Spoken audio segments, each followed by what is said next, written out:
Hello बच्चों, let's read this question. So the question says census is primarily concerned with which three main questions about the population. जो census होता है वो किन तीन main question से कंसर्न रहता है अबाउट द पॉपुलेशन. एक्सप्लेन कीजिए. Explain. Let's see the key concept. Key concept is calculating the population. Census जो है वो एक मेथड है पॉपुलेशन को कैलकुलेट करने का. Let's see the answer. Census is an official enumeration of population done periodically basis पे किया गया एक अकाउंटिंग या फिर कैलकुलेशन पॉपुलेशन का. ऑफिशियली पॉपुलेशन का कैलकुलेशन ही सेंसस कहलाता है. अब पीरियोडिकली मतलब ईयरली बेसिस पे, 10 ईयरली बेसिस पे या 20 ईयर के बेसिस पे, ऐसा एक इंटरवल के बाद जो भी पीरियोडिक कैलकुलेशन किया जाएगा ऑफिशियल तरीके से उसे सेंसस कहते हैं.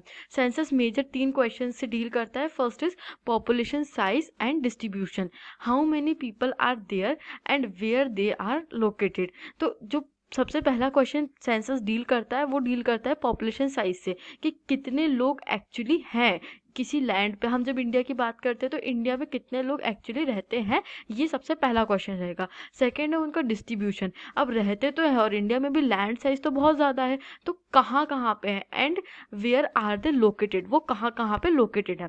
Next is population growth and process of population change.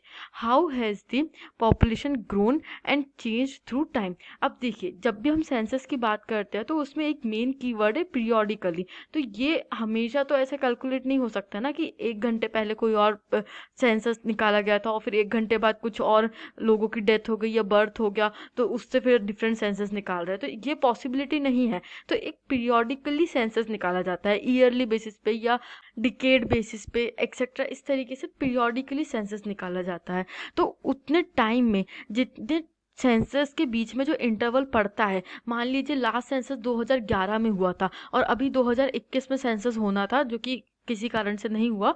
तो इस वजह से अगर हम देखते हैं कि 2011 से 2021 के बीच में जो भी डिफरेंस रहा है पॉपुलेशन ग्रोथ का, पॉपुलेशन चेंज का, किस तरीके से हम एज ग्रुप में चेंज देखते हैं, हम लिटरेसी में चेंज देखते हैं, हेल्थ फैक्टर्स में चेंज देखते हैं, कितना पॉपुलेशन ग्रो करी, डिक्लाइन हुआ या राइज हुआ, ये सारी चीज़ें कैसे कैलकुलेट होंगी, ये सेंसस से ही कैलकुलेट होंगी.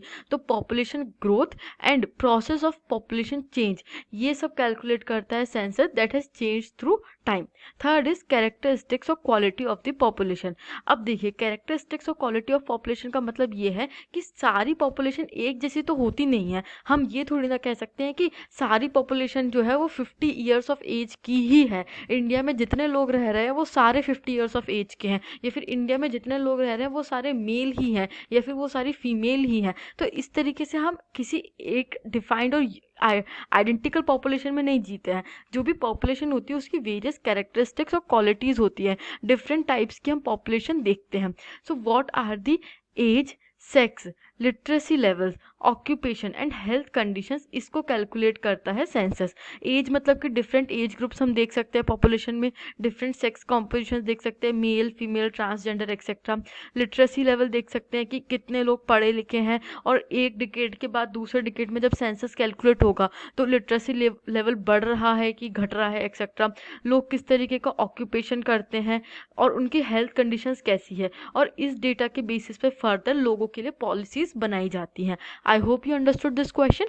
Thank you and best of luck.